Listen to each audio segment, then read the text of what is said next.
अस्सलाम वालेकुम जी। और आज का टॉपिक है वेबसाइट कंटेंट राइटिंग के हवाले से। और पहले हम डिस्कस कर चुके हैं आर्टिकल राइटिंग, यानी इन दोनों में डिफरेंस ये होता है कि वेबसाइट कंटेंट थोड़ा सा स्पेसिफिक हो जाता है और कंसाइज कम्पैक्ट हो जाता है, और दूसरी साइड पे जो आर्टिकल राइटिंग वाला है वो थोड़ा सा ब्रॉडर लेवल को, ब्रॉडर नीश या ऑडियंस को टारगेट कर रहा होता है, ज़्यादा फैली हुई ऑडियंस को। उसके गोल्स डिफाइन नहीं होते, यानी वो इंफॉर्मेशनल भी हो सकता है, वो ट्रांजैक्शनल भी, एक ही वेबसाइट के अंदर। लेकिन website content on the other hand to the point होगा, उसके अंदर कॉल टू एक्शन आ रहा होगा, या तो वो सर्विस सेल कर रहा होगा या वो प्रोडक्ट सेल कर रहा होगा।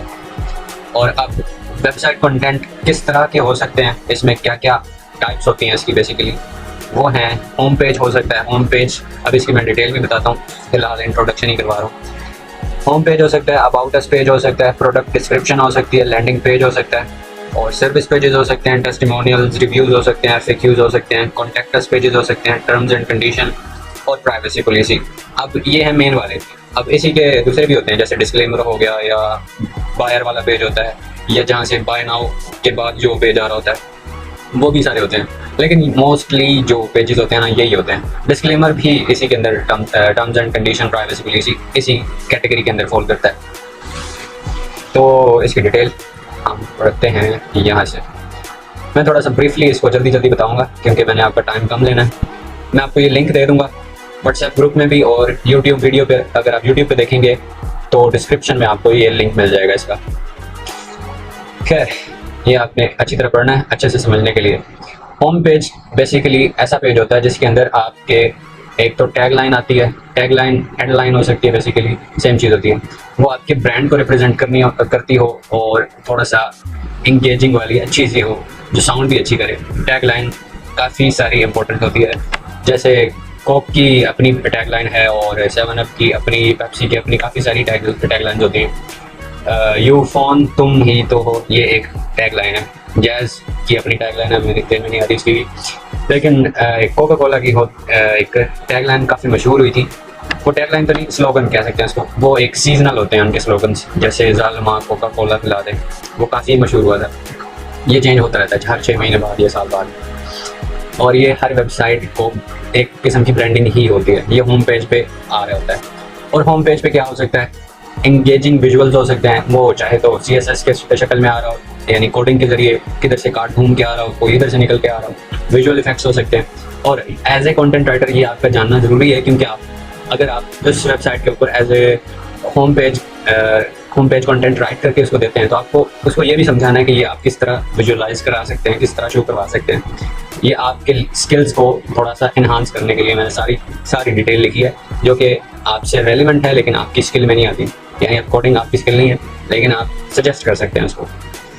दूसरा है जी नेविगेशन मेन्यूज। किस चीज़ को नेविगेशन कह रहे होते हैं, यानी हम हर पेज के ऊपर ये हमें नेविगेशन दिख रहा होता है। हम कहीं किसी भी पेज पे जाके, किसी भी आर्टिकल पे जाके, किसी भी पेज के ऊपर जाके हम अपने होम पेज पे जा सकते हैं या डिफरेंट कैटेगरीज में जा सकते हैं। वो हमारी मर्जी होती है। इस चीज़ को नेविगेशन कहते होते हैं। ये हर होम पेज पे तो दिखती ही है।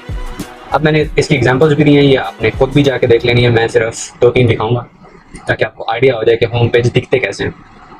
ये मैंने काफ़ी मेहनत से कलेक्ट की थी, तो इसको आपने मस्ट रीड करना है ताकि मेरी मेहनत का थोड़ा सा आपको फ़ायदा हो गया।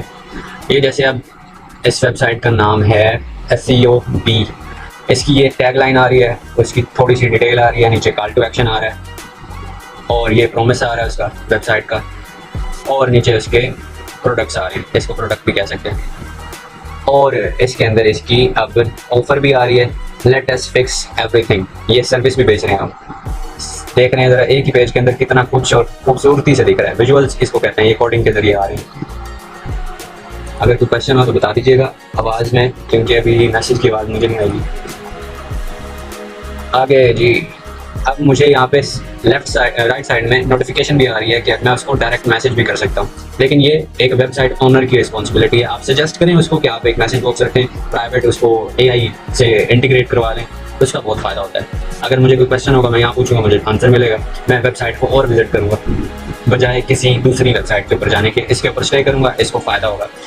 अब उसने अपनी होम पेज पे सारी सर्विसेज भी दी हुई हैं, प्रोडक्ट्स भी दिए हुए हैं, और अपनी क्या कहते हैं वेबसाइट को एक्सप्लेन भी किया हुआ है। पाकिस्तान में है, अपनी लोकेशन भी बता दी है थोड़ा बहुत। और इसका अबाउट पेज भी है, अबाउट अस इधर से देख लेते हैं, मैंने एग्जांपल में भी ऐड किया हुआ वैसे।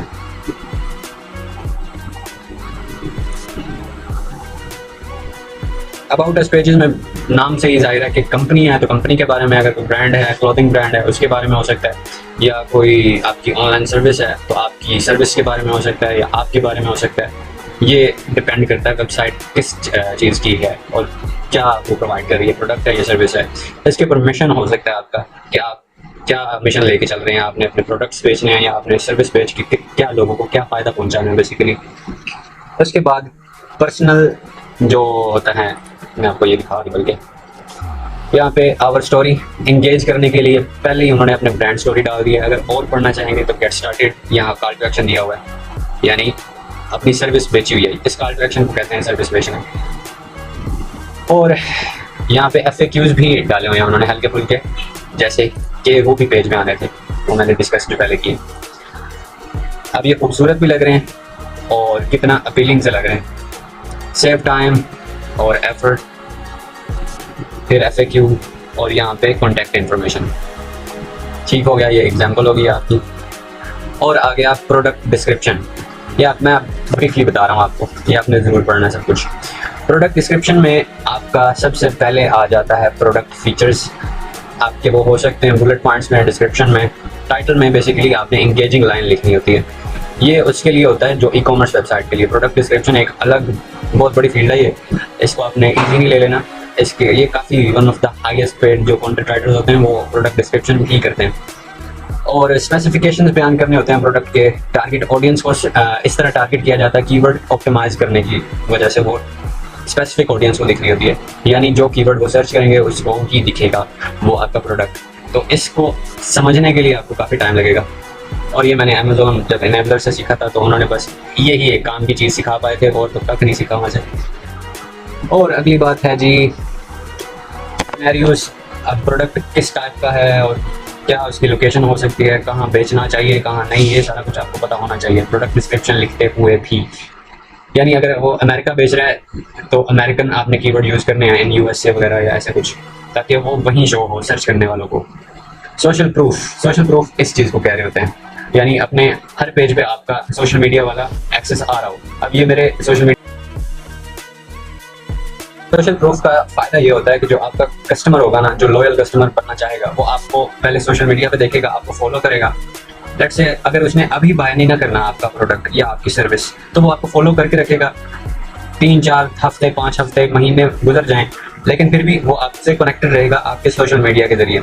लेट्स से 4 महीने बाद उसके पास पैसे आ गए हैं, या 4 महीने बाद उसको आपकी पोस्ट दिख गई है फेसबुक पेज पे या इंस्टाग्राम पे, क्योंकि उसने फॉलो किया हुआ था, तो वो आपकी सर्विस बाय कर सकता है। तो इसका बहुत फ़ायदा होता है, इसको इग्नोर नहीं करना होता। आगे कॉल टू एक्शन वही एक्सप्लेन कर चुका हूँ क्या होता है। और क्या चीज़ बताने वाली है, SEO ऑप्टिमाइजेशन, वो तो हर कंटेंट में करनी है, और वेबसाइट कंटेंट में SEO ऑप्टिमाइजेशन थोड़ी तगड़ी लेवल की होती है। इसकी भी एक एग्जांपल दिखा ही दूँ मैं।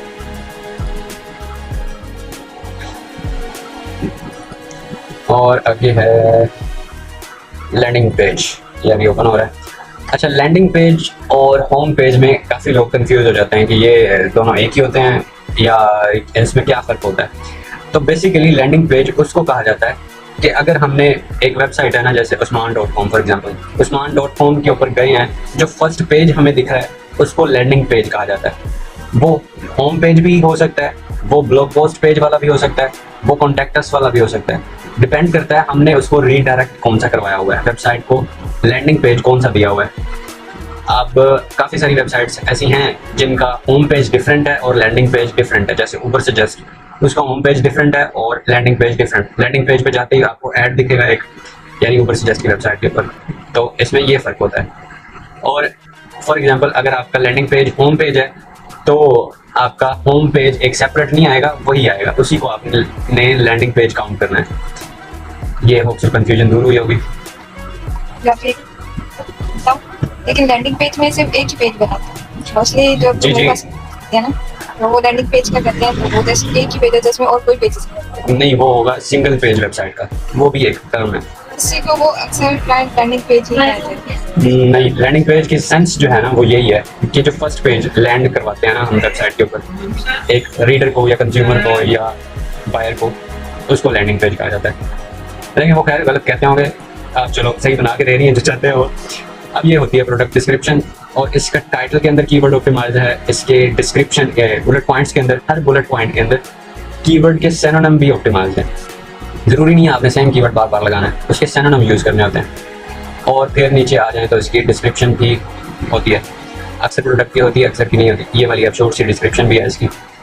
ये अमेजोन है, काफ़ी तगड़ी वेबसाइट, तो मैंने खोली हुई है, इसका लिंक दिया हुआ है। ये आप खुद एग्जांपल जाके देख सकते हैं कि प्रोडक्ट डिस्क्रिप्शन दिखती कैसी है, और इसके आपने पढ़ना है लाजमी। आपको समझ आएगी कि कीवर्ड जो है ना, यानी इस चेयर के कीवर्ड किस तरह अंदर पुट किए गए हैं और इसको ऑप्टिमाइज किस तरह किया गया है कि ये फर्स्ट पे आ रही थी। यानी ये वो मैंने रिजल्ट चुने हैं जो फर्स्ट सर्च के ऊपर फर्स्ट आ रहे थे, वही एग्जांपल्स हैं। तो अपने ऑप्टिमाइजेशन समझने के लिए इन सबको पढ़ना है, एग्जांपल्स को भी। अगली बात लैंडिंग पेज, अब मैं इसकी भी एग्जांपल दिखाऊँ।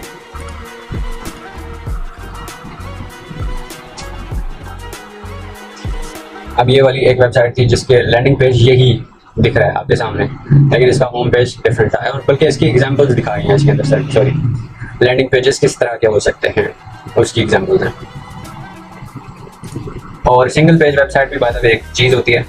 एज ए कंटेंट राइटर वो भी आपको बता दूं कि आपके पास क्लाइंट आ सकता है, आपको कह सकता है कि एक ही पेज की वेबसाइट है, इसके ऊपर आपने होम पेज वाला कंटेंट भी लिखना है, यानी उसके टैगलाइन भी आएगी, उसका कॉल टू एक्शन भी आएगा, उसकी सर्विस की डिस्क्रिप्शन भी आएगी या प्रोडक्ट डिस्क्रिप्शन भी आएगी।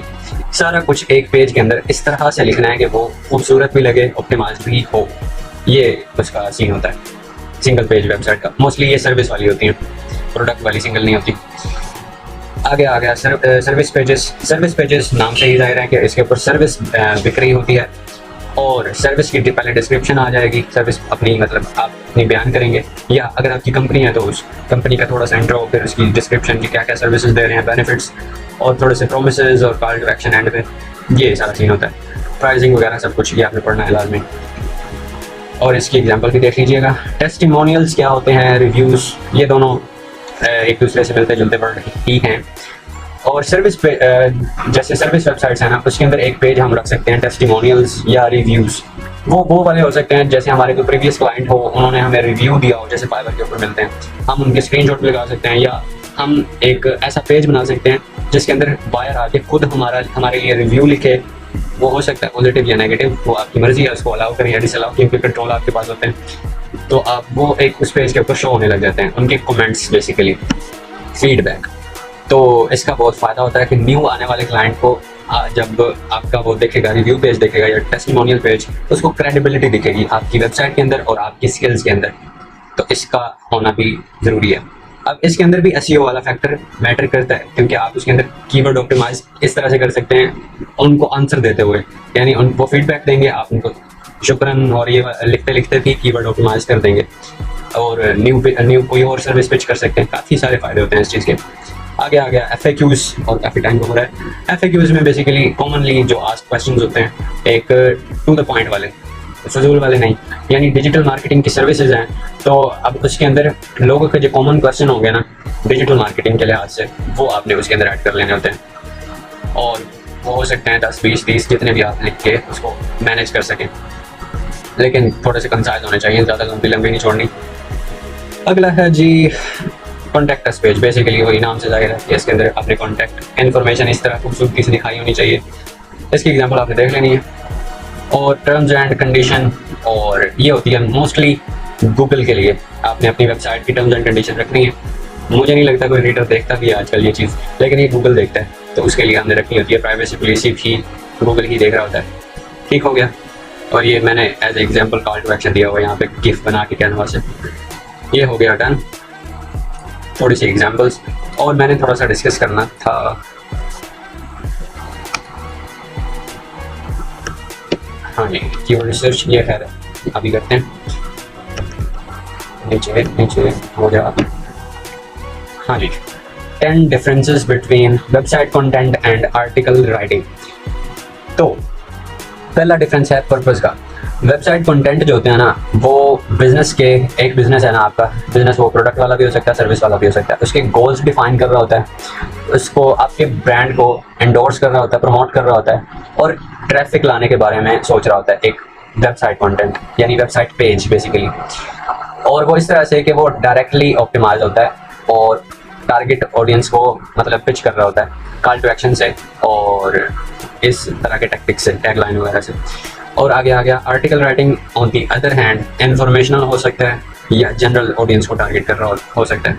यानी वो, इससे मुराद ये है कि आर्टिकल पढ़ने वालों, जो लोग आर्टिकल आपकी वेबसाइट के ऊपर पढ़ने आएंगे वो ज़रूरी नहीं है आपकी सर्विस बाय करेंगे, लेकिन जो आपकी सर्विस बाय करने आएंगे वो आपके सर्विस वाले पेज पे जाएंगे और आपके प्राइसेस देखेंगे, कंपेयर करेंगे और वो बाय करेंगे। ठीक है, ये इसका एक कॉमन सेंस। अगली चीज़, एक मिनट, है फॉर्मेटिंग। वेबसाइट जो होते हैं बेसिकली कंटेंट शॉर्ट पैराग्राफ के ऊपर मुहित होता है, जैसे कि मैंने कुछ एग्जांपल्स भी दिखाई, इतना लेंथी नहीं होता और इसके अंदर एक्स्ट्रा डिटेल्स ऐड नहीं करनी होती, थोड़ी सी स्टोरी टेलिंग नहीं करनी होती। ये कॉम्पैक्ट, कंसाइज होना चाहिए, टू द पॉइंट होना चाहिए वेबसाइट वाला जो होता है। बुलेट पॉइंट हो सकती हैं, आपकी सर्विस को टारगेट कर रही हो या आपके प्रोडक्ट को। और on the other hand article वाले लॉन्ग फॉर्म कंटेंट हो सकता है, पैराग्राफ हो सकते हैं, FAQs डाल सकते हैं, एक ही आर्टिकल के अंदर काफ़ी कुछ आप लिख सकते हैं जितना आपका दिल करे और जितना कंटेंट की डिमांड हो। लेंथ, वेबसाइट कंटेंट वही शॉर्टर होता है और आर्टिकल वाला लॉन्ग फॉर्म होता है थोड़ा सा। टोन जो होती है वेबसाइट कंटेंट की वो डायरेक्ट होती है और परसुएटिव, इससे मुराद ये है कि वो ज़्यादा इधर उधर नहीं निकल रही होती। जैसे आर्टिकल में हम ये लिख सकते हैं ना, मेरा एक दोस्त था और उसने एक दफ़ा ये सर्विस ली मेरे से और उसने, मतलब हम एक स्टोरी बना सकते हैं आर्टिकल के अंदर, लेकिन वेबसाइट पेज के अंदर हमने ये वाली चीज़ नहीं रखनी होती। हाँ, टेस्टिमोनियल में रख सकते हैं, लेकिन वो एक अलग चीज़ है। होम पेज के अंदर तो नहीं ना रखेंगे, हर पेजेस के अंदर नहीं रख सकते, हर आर्टिकल में स्टोरी कर सकते हैं, कहानी करा सकते हैं बेसिकली। कीवर्ड यूजेज जो है ना, ऑप्टिमाइजेशन में मेन रोल, चाहे वो है प्रोडक्ट या डिस्क्रिप्शन, मेन रोल ऑप्टिमाइजेशन का होता है। वो इस तरह से कि होम पेजेस या वेबसाइट पेजेस को रैंक करवाएंगे तो आपकी लीड्स आएंगी या आपकी प्रोडक्ट सेल होंगे या सर्विस सेल होगी, तो उनके ऊपर ऑप्टिमाइजेशन ज़्यादा आपकी अच्छी होनी चाहिए। अक्सर लोग इसको मिस करवा देते हैं और आर्टिकल के पीछे लगे होते हैं कि इसको ऑप्टिमाइज करना है, वो एक सेकेंडरी चीज़ है, वो दूसरा स्टेप है, जाहिर बात है वो भी ऑप्टिमाइज करना है, लेकिन जो आपके क्रेडिबल पेजेस हैं उनको आपने अकेला नहीं छोड़ देना। और वो credible pages, incredible pages basically वो आपके वेबसाइट कंटेंट वाले होते हैं। वो होम पेज है और अबाउट अस है, और अक्सर लोग तो इसके ऊपर 150 वर्ड लिख के जान छुड़वा देते हैं कि यार इनको कौन देखेगा, लेकिन ऐसा नहीं है। अगर आपकी कोई सर्विस है तो आप इस पेज को बनाएं, अच्छी तरह खूबसूरत बनाएं। अगर आप कोई और प्रोडक्ट है तो आपको चाहिए कि आप इसको खूबसूरत बनाएं और इसको इंटरेक्टिव, कॉल टू एक्शन, सब कुछ, टैगलाइन वगैरह, जिस तरह मैंने एग्जांपल दिखाई थी SEO की, उस तरह उसको खूबसूरत बनाएं। Call to action website content के अंदर तो डायरेक्टली कॉल टू एक्शन हो सकता है, बल्कि होता है, प्रोडक्ट हो या सर्विस हो, उसके लिए कॉल टू एक्शन सबको पता ही है ना। उसकी एग्जांपल मैंने वैसे यहाँ पे लिखी हुई है कुछ। साइन अप टुडे, ये होता है कॉल टू एक्शन, इसको क्या जाता है, या buy now, shop now, read more, ऐसा कुछ हो सकता है, इसको कहते हैं call to action. On the other hand article में हो भी सकता है, नहीं भी हो सकता, वो हमारी मर्जी है, उसके अंदर लगाना ज़रूरी इतना नहीं है। क्योंकि लेट्स से अगर हम आर्टिकल लिख दिया हमने SEO के बारे में, SEO यानी उसकी टास्क के बारे में या उसके डिफरेंट टेक्निकल SEO के बारे में, ETC कुछ भी लिखा है, तो एंड पे अगर हमारी वेबसाइट है SEO की सर्विस प्रोवाइड कर रही है तो हम उस आर्टिकल के अंदर, स्पेसिफिक आर्टिकल के अंदर हम अपनी सर्विस पिच कर सकते हैं, उसको कॉल टू एक्शन कहा जाएगा। और लेट्स से अगर हमने एक और आर्टिकल लिखा है और वो डायरेक्टली हमारी सर्विस को सेल नहीं कर रहा कहीं से भी, लेकिन हमारी वेबसाइट का रेलेवेंट टॉपिक है, तो हम उसके अंदर कॉल टू एक्शन ना भी लगाएं तो कोई हमारा कुछ भी नहीं बिगाड़ सकता। ठीक हो गया। आगे आ गया ऑडियंस। वेबसाइट कंटेंट की थोड़ी सी नैरो ऑडियंस होती है, यानी बहुत कम लोग वेबसाइट कंटेंट को रीड करेंगे या उसके ऊपर वेबसाइट पेजेस के ऊपर आएंगे, क्योंकि वही लोग आएंगे या तो वो प्रोडक्ट चाहते हैं या वो सर्विस चाहते हैं। मोस्टली सर्विस वाले आएंगे या प्रोडक्ट वाले भी आएंगे। बेसिकली अमेजोन के ऊपर वो वेबसाइट कंटेंट ही होता है सारा। अगला आ गया, ये है ब्रांडिंग। अब जो भी वेबसाइट कंटेंट वाला पेजेस होंगे ना, जैसे अबाउट अस, होम पेज या कॉन्टैक्ट अस, आपको लग रहा होगा नाम से भी कि इन सारे पेजेस के अंदर तो आपकी लोगो भी आएगा, आपका ब्रांड के नेम भी आएगा और हर चीज़ शो करवाएंगे, यानी वो ब्रांडिंग कर रहे हैं वो पेजेस। लेकिन आप on the other hand articles में इस तरह का आपका कोई लोगो नहीं आ रहा होगा, या आपके कोई प्राइजेस कंपैरिजन नहीं हो रहा होगा, या कोई कॉन्टैक्ट डिटेल्स आर्टिकल्स के अंदर नहीं आ रही होगी। ये डिफरेंस होता है दोनों में। आगे आ गया ऑथरशिप। इससे मुराद ये है कि जो वेबसाइट कंटेंट होता है ना, वो डायरेक्टली फ्रॉम कंपनी होता है, और वो कोशिश ये होनी चाहिए कि वो इतना, अगर फ्रीलांसर से भी लिखवा रहे हैं ना कंपनी, तो इतना वेल एक्सप्लेन्ड हो उस फ्रीलांसर को कि वो उस कंपनी के नुमाइंदे के तौर पे उसको लिखे, और इस तरह शो करवाए कि ये कंपनी की तरफ से लिखा गया है, और उसके अंदर ऑथेंटिसिटी दिखनी चाहिए और फील होनी चाहिए। On the other hand article में ऑथरशिप किसी की भी हो सकती है, फ्रीलांसर की भी, कंट्रीब्यूटर की भी, इवन गेस्ट पोस्टर की भी, उसके अंदर इतना कोई क्या कहते हैं रोला नहीं है। अब है जी डिस्ट्रीब्यूशन। इससे मुराद ये है कि आपका जो वेबसाइट कंटेंट होता है वो कहीं भी आप जब दिखाएंगे, या उसका लिंक दिखाएं या कंटेंट दिखाएं, वो क्रेडिबल होगा, आपका आपके ब्रांड को रिप्रेजेंट कर रहा होगा। जैसे सोशल मीडिया पे अगर आपने अपना वेबसाइट कंटेंट दिखाया होगा, आपकी ब्रांड वैल्यू को वो इंक्रीज कर रहा होगा, कस्टमर्स को इंगेज कर रहा होगा, और वो कस्टमर्स अगर आपके इंगेज पहले से भी होंगे तो वो आपकी वेबसाइट विजिट करने जाएंगे। ऑन दी अदर हैंड अगर आपने आर्टिकल पोस्ट करेंगे सोशल मीडिया के ऊपर, तो वही लोग जाएंगे जो उस आर्टिकल के टॉपिक को रीड करना चाहेंगे या उस प्रोडक्ट को बाय करना चाहेंगे। दोनों में डिफरेंस होता है। डन हो गया। और रही बात कीवर्ड रिसर्च की, इसमें डिफरेंस ये होता है कि रेलिवेंट, मतलब डिफरेंस तो नहीं, हमने कीवर्ड वो वाले ढूंढने होते हैं जो रेलिवेंट हो। रेलिवेंट से मुराद ये है कि आपने ज़्यादा ब्रॉड नीश पे नहीं चले जाना। अब वेबसाइट पेजेस में एक ही टाइम में मल्टीपल कीवर्ड हमने पुश करने होते हैं।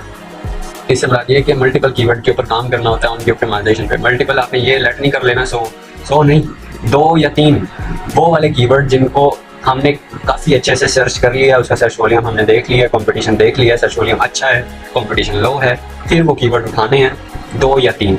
अब एक पेज के अंदर 2 या 3 ये बहुत अच्छे कीवर्ड हैं, 4-5 भी आ सकते हैं, लेकिन आपका डिपेंड करता है क्या चीज़ बेच रहे हैं। अगर सर्विस है तो ठीक है 4-5 बेचें, प्रोडक्ट है तो ज़्यादा नहीं, वो आपका स्पैम हो जाएगा।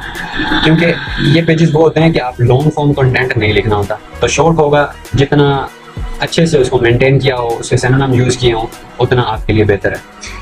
लॉन्ग टेल कीवर्ड को टारगेट किया जा सकता है इसके अंदर, जैसे digital marketing services in Jahania Pakistan, ये एक लॉन्ग टेल कीवर्ड आ गया, बहुत स्पेसिफिक आ गया। अब कोई भी जब ये सर्च करेगा उसको हो सकता है मेरी ही वेबसाइट दिखे, क्योंकि अब जहानिया छोटी सी जगह है, इसके अंदर ज़्यादा की बात है मेरी ही वेबसाइट उसको दिखेगी। ठीक हो गया। अगली चीज़ है इंटेंट। इंटेंट से मुराद पहले भी इसके ऊपर पूरा सेशन है था, वो भी आप देखना, मेरे यूट्यूब चैनल के ऊपर पड़ा हुआ है। इंटेंट किस किस्म की होती है और क्या क्या होती हैं। इससे मुराद ये है कि आपने ट्रांजैक्शनल, और जो होती है ना ट्रांजैक्शनल, बेसिकली वेबसाइट कंटेंट के अंदर ट्रांजैक्शनल ही यूज़ करी होती है, या वो प्रोडक्ट बाय करने का होगा या सर्विस बाय करने का होगा, तो आपने मोस्टली यही रखनी होती है। ज़्यादा इन्फॉर्मेशनल नहीं होती वेबसाइट कंटेंट पेजेस के अंदर, इन्फॉर्मेशनल टोन नहीं होती या इंटेंट नहीं होती। सिनोनिम यूज़ करने होते हैं ज़्यादा से ज़्यादा, वो इस तरह से कि अगर आपने कोई भी सर्विसेज लॉन्च किया ना, सर्विसेज का आप सिनोनिम लगा सकते हैं। और सिनोनिम हो गया। और कीवर्ड रिसर्च के बारे में, अच्छा ये आपने बात ज़हन में डाल लेनी है कि प्रायोरिटाइज जो होता है ना, providing valuable high content, quality content, basically यही आपके ज़हन में होना चाहिए। टारगेट ऑडियंस आपकी बहुत स्पेसिफिक हो जाती है वेबसाइट कंटेंट के अंदर, तो इसको आपने मेंटेन करने के लिए खूबसूरती के साथ साथ ऑप्टिमाइजेशन पे ध्यान देना होता है। मतलब आपने उसके अंदर योस्ट एसईओ भी यूज़ करना है और थोड़ा दिमाग भी यूज़ करना है, फिर ही आपका कंटेंट एक वैल्यूएबल कंटेंट दिखेगा और रैंक भी करेगा इंशाल्लाह। तो एनी क्वेश्चन? अब टूल पे करके मैंने वैसे पहले दिखाए हुए हैं, उसी तरह ही कीवर्ड ढूंढने हैं। और मेरा जो ज़हन में आ रहा है ना, मैं इसके ऊपर एक और सेशन रखूँ, क्योंकि मुझे अभी सेटिस्फेक्शन नहीं हो रही कीवर्ड रिसर्च के ऊपर। तो खैर आधा घंटा हो गया, तो मैंने इतना ही आपका सर खाना था, और हम इंशाल्लाह नेक्स्ट सेशन रखेंगे कीवर्ड रिसर्च के ऊपर, क्योंकि बनता है। अब कोई क्वेश्चन है तो पूछ लें।